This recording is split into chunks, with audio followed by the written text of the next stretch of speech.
This is usually where we talk about Brian being the godfather of big wave safety. So go to the next slide, Bill, and then scoot right past it. Oh, handsome. Brian, thank you for coming all the way over here. We could share a little bit about your background and how we've gotten to this point and the overall mission. Thanks, Andy. Good morning, guys. Anyway, just real short background instead of a lot of flywheeling. I come from a place, Macau, where surfing, pioneer surfing, my dad and Greg Noel and Buzzy Trent, George Donnie, it's kind of like that was my era of growing up, watching all my heroes, my father and all the past, surfers and stuff also too. But, the camaraderie in Macau has always been more of a family atmosphere. Everybody is always about, we surf, and that's really the byproduct of survival, because we all watch one another. And, to me, that's how we always grew up.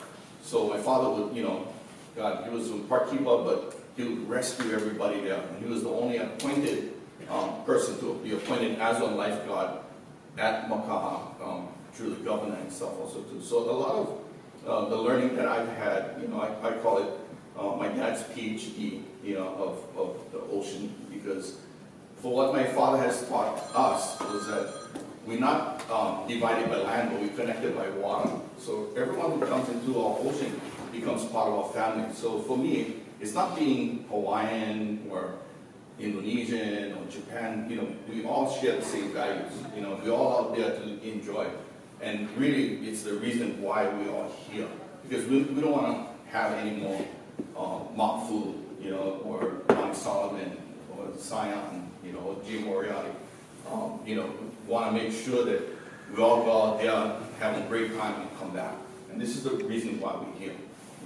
This whole risk mitigation, risk management process is not an old thing. I mean, not a new thing. It's a thing that is really organized. I learned from kind of training with the military and using them in government. So I worked as a lifeguard in the rescue division and really developing this whole thing from the ground up.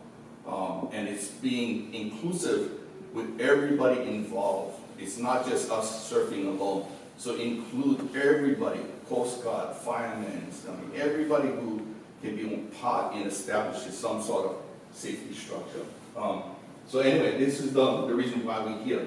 But before I go even further on, I kind of was thinking about past, present, and future of just one small little thing and stuff. I call this the art of ha. In Hawaiian, ha means breath of life.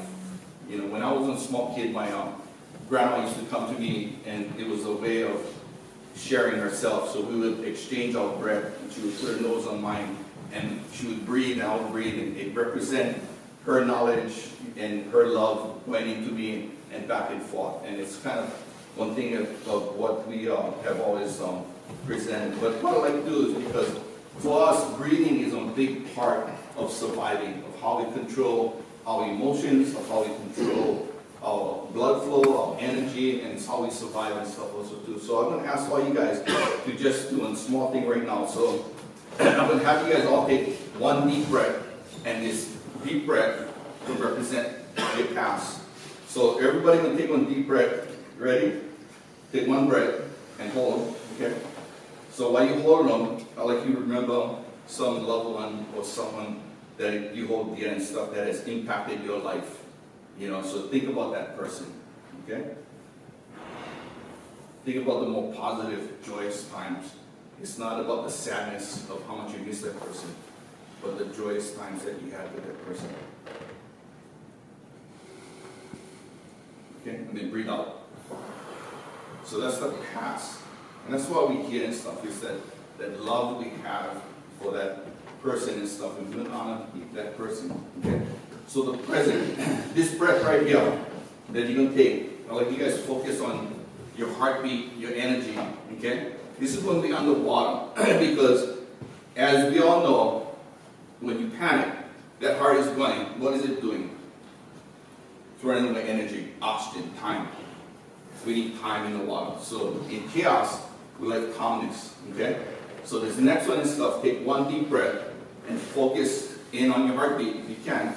Either feel your own heartbeat, if you cannot, feel the person next to you and stuff too. But one deep breath and try and slow down your energy. Ready? One more time, go. Deep breath.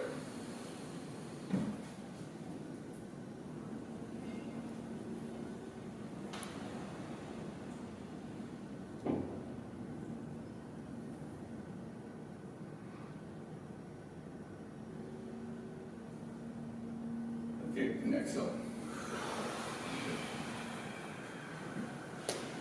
And the reason why, everything that we do is all about risk, right? If we don't train ourselves and we hold the breath too long, what's going to happen? Blackout. Blackout. Okay? And one of the most important things is how to identify what blackout, shallow water blackout, even when we train and stuff also too. So again, I'm going to ask everybody, it's always about a buddy system, no matter what we do and stuff. If we're going to train and we're going in the water, we're going to do breath holding exercise, whether we're on land or in the water, there's a chance of blacking out. You're only as good as you train, or the consistency of your training, okay? But anyway, that's the present, is to kind of dive into yourself. This last breath, 3. We talked about the past, talked about the present, this is the future. So in this breath, kind of represent this. When you take that breath in, it's the inhale.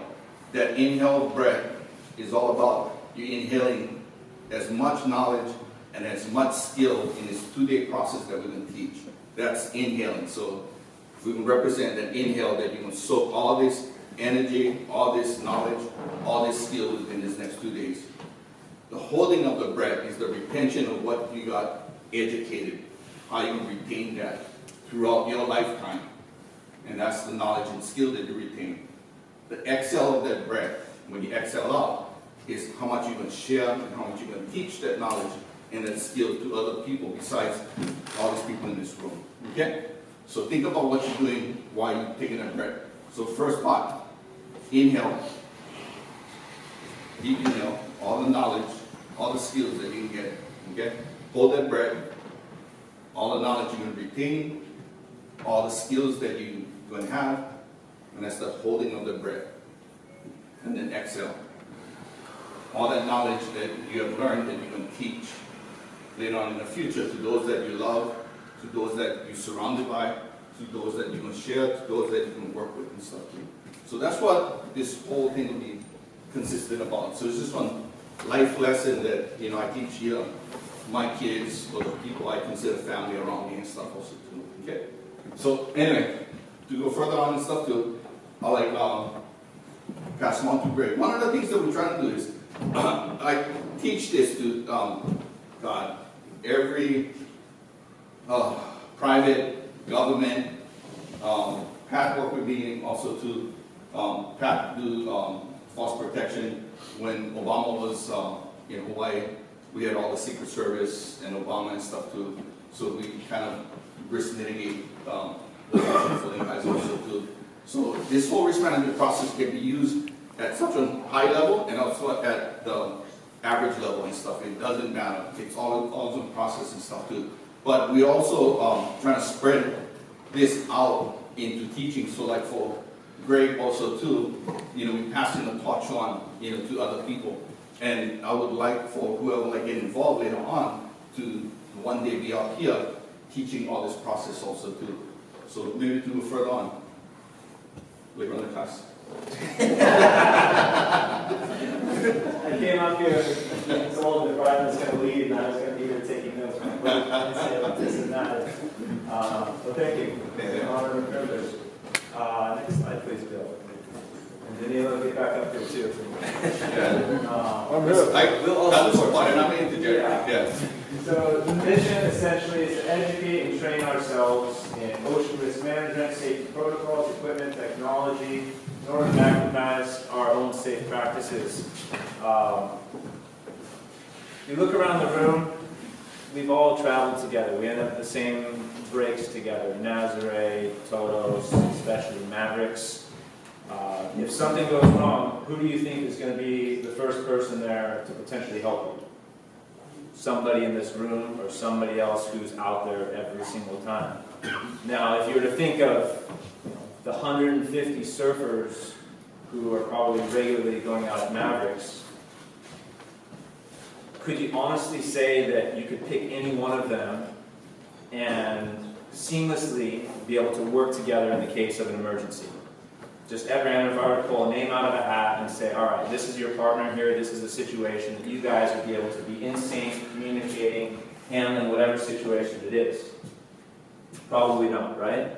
So that's essentially what this course is going to the different surf breaks, getting the communities together to share their local knowledge, international knowledge, and get everybody speaking the same language, the same protocols, having the same phone numbers to contact should something go wrong, in order to minimize the potential risks that are inherently going to be out there. No matter how safe we are, it's the ocean, stronger, greater than any one of us, and something will eventually go wrong. But we can do our best to minimize the chance of that happening. So that is the mission of this course, and essentially getting everybody to walk away at the end and say, if I were to pick somebody of the 35 people in this room, this was your partner, that you could say 100% I'm confident in that person, that we'd be on point, working together as a team.